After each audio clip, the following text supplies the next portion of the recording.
မင်္ဂလာပါ Theology တလုတ်စာရဲ့ Morning Devotion အစီအစဉ်ကနေကြိုဆိုပါရစေ။ဘုရားသခင်ဖန်ဆင်းတဲ့ဒီနေ့ရက်သစ်မှာလည်း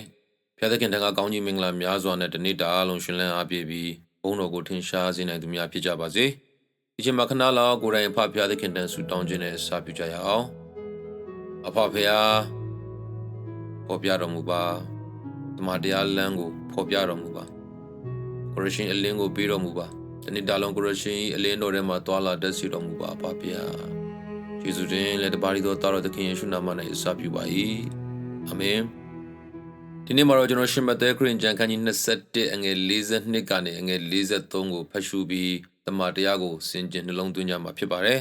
ရှင်မသက်ခရစ်ယာန်ခန်းကြီး21အငယ်42ကနေအငယ်43ယေရှုကလည်းတိုက်ကိုတီလုတ်သောသူများပယ်ထားသောကြောက်သည်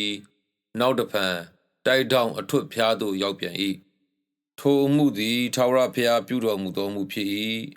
ငါတို့မျက်မှောက်၌လည်းအံ့ဩဖွယ်ဖြစ်၏ဟုသောစကားကိုကျမ်းစာ၌သင်တို့သည်တရံတစ်ခါမျှမဖတ်ဘူးသလောထိုကြောင့်ငါဆိုသည်ကားဘုရားသခင်၏နိုင်ငံတော်ကိုသင်တို့မှနှုတ်၍နိုင်ငံတော်၏အသီးကိုတီးအံ့သောလူမျိုးအားပေးရလက်တံဖတ်ရှုတော်တဲ့တမန်ကျမ်းစာအဖြစ်ဘုရားသခင်ပြင်ဆင်ပေးထားတဲ့ကောင်းကြီးမင်္ဂလာသင်အပေါ်မှာရှိပါစေဘုဒ္ဓတာတစ်ခုအနေနဲ့စာပြီးပြောပြရမယ်ဆိုရင်တော့စွန်ပလွန်ကတ်တနင်္ဂနွေနေ့ကစပြီး Palm Sunday ကျွန်တော်ကြံခဲ့တဲ့တနင်္ဂနွေနေ့ကစပြီးရှင်ပြန်ထားမြောက်ရာတနင်္ဂနွေနေ့မတိုင်မီစနေနေ့အထိကို Holy Week တန်ရှင်သောရက်တပတ်လို့ခေါ်ဝေါ်သမုတ်ကြပါတယ်ဒီနေ့ကတော့တန်ရှင်သောရက်တပတ်ရဲ့တတိယနေ့ရက်တန်ရှင်သောအင်္ဂါနေ့အဖြစ်ခေါ်ဝေါ်သမုတ်ခြင်းခံရတဲ့နေ့ရက်ဖြစ်ပါတယ်လွန်ခဲ့တဲ့နှစ်ပေါင်း2000ကျော်ဒီလိုနေ့မျိုးမှာသခင်ယေရှုခရစ်တော်ကယေရုရှလင်မြို့ဗိမာန်တော်မှာဆုံးမဩဝါဒပေးနေခဲ့ပါတယ်ဒီလိုပေးခဲ့တဲ့ဆုံးမဩဝါဒတွေတဲကတစ်ခုကတော့ဒီမနက်မှာကျွန်တော်တို့ဖတ်ရှုခဲ့တဲ့တမန်ကျမ်းစာမှာဖော်ပြထားတဲ့နှုတ်ကပတ်တော်ဖြစ်ပါတယ်တိုက်ကိုတီလုတ်သောသူများပယ်ထားသောကြောက်သည်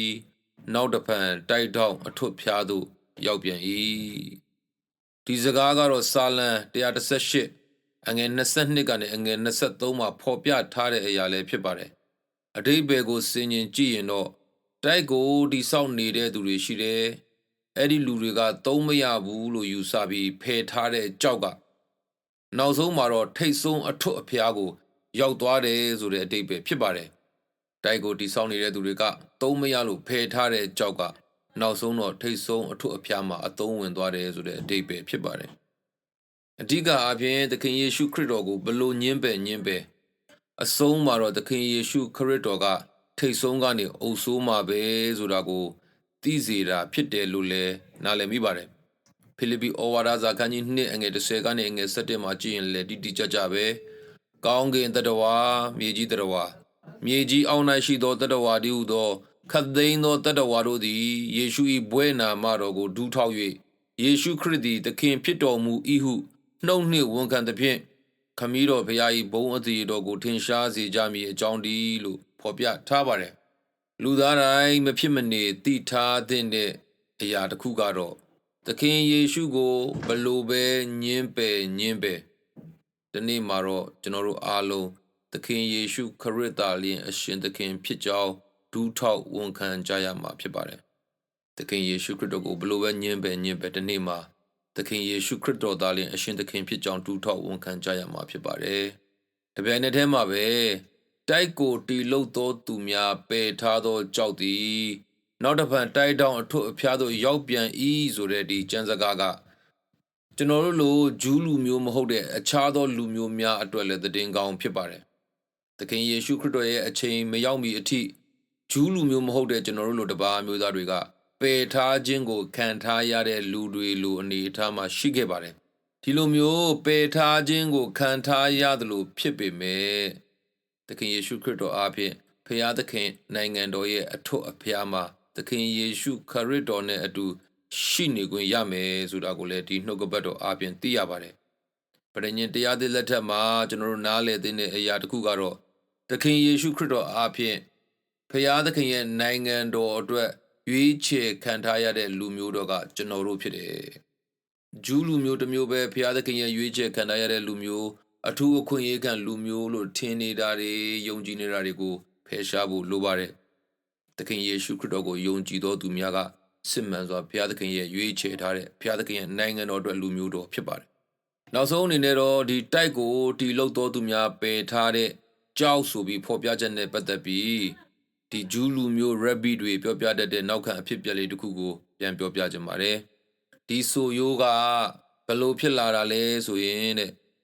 ရှောလမုန်လက်ထက်မှာဗိမာန်တော်ကိုတိဆောက်ကြတဲ့အခါဗိမာန်တော်မှာသုံးမဲ့ကြောက်တွေကိုဟိုးအဝေးတနေရာမှာထုစစ်ပြီးတော့မှယူလာကြပါတယ်။ဒါကြောင့်တိဆောက်တဲ့အချိန်မှာဗိမာန်တော်ကိုတိဆောက်တဲ့အချိန်မှာတူထုသံတွေဘာသံညာသံတန်ရိုက်သံတွေလုံးဝမထွက်ခဲ့ဘူးလို့လေဓမ္မရာဇဝင်တတိယဆောင်ခန်းကြီး6ငယ်9မှာဖော်ပြပါတယ်။ဒီလိုအဝေးကနေထုစစ်ပြီးပို့တဲ့ကြောက်တုံးတွေထဲမှာတဲ့ဘယ်နေရာမှာထဲ့သုံးအံဝင်ခွင်ကြမရှိဘဲနဲ့သုံးလို့မရတဲ့ကြောက်တုံးတွေတုံးပါလာတယ်လို့ပြောပါတယ်။ဒီတော့ဒီဆောက်ကြတဲ့သူတွေကအဲ့ဒီကြောက်တုံးကိုဘေးဖယ်ထားလိုက်ကြရောအဲ့ဒီကြောက်တုံးကဘေးဖယ်ခံထားရတဲ့အခါနောက်ဆုံးမှအမှိုက်ပုံထိရောက်သွားတယ်လို့ပြောပါတယ်။ဒါပေမဲ့အဆောက်အဦကိုဆောက်လို့အဆုံးသတ်သွားပြီးထိတ်ဆုံးမှာဆက်ရမယ်ဒီ capstone လို့ခေါ်တဲ့တိုက်တောင်အထွတ်ကြောက်ထည့်ရမယ်အချိန်ကြတော့အံဝင်ခွင်ကြဖြစ်မဲ့ကြောက်တုံးကိုရှာမတွေးကြဘူးလို့ဆိုပါတယ်။ရှာကြရင်နဲ့ဘယ်နေရာမှာမှအံမဝင်လို့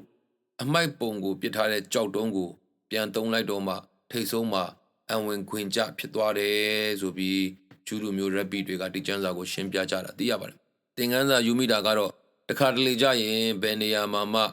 အံဝင်ခွင်ကြမရှိလို့အားလုံးအငင်းပယ်ခံရတဲ့အနေအထားမှာရှိနေနိုင်ပေမဲ့ဘုရားသခင်ကျွန်တော်တို့အတွက်ပြင်ဆင်ပေးထားတဲ့နေရာရှိတယ်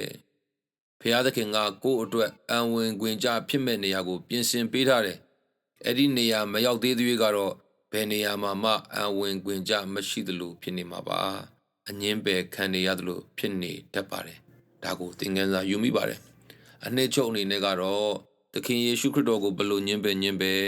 သခင်ယေရှုခရစ်တော်သည်အစိုးရသောအရှင်သခင်ဖြစ်တယ်။တိုက်တောင်အထွတ်ကြောက်ဖြစ်တယ်။သခင်ယေရှုခရစ်တော်၌ရှိသောသူတိုင်းသည်လည်းဘာလူမျိုးဖြစ်အစိုးရသောအရှင်သခင်ရဲ့အမျိုးအနွယ်ဖြစ်ခွင့်ရှိတယ်။ကိုယ်တိုင်လည်းဘလောက်ပဲညင်းပယ်ခံရသခင်ယေရှုခရစ်တော်အားဖြင့်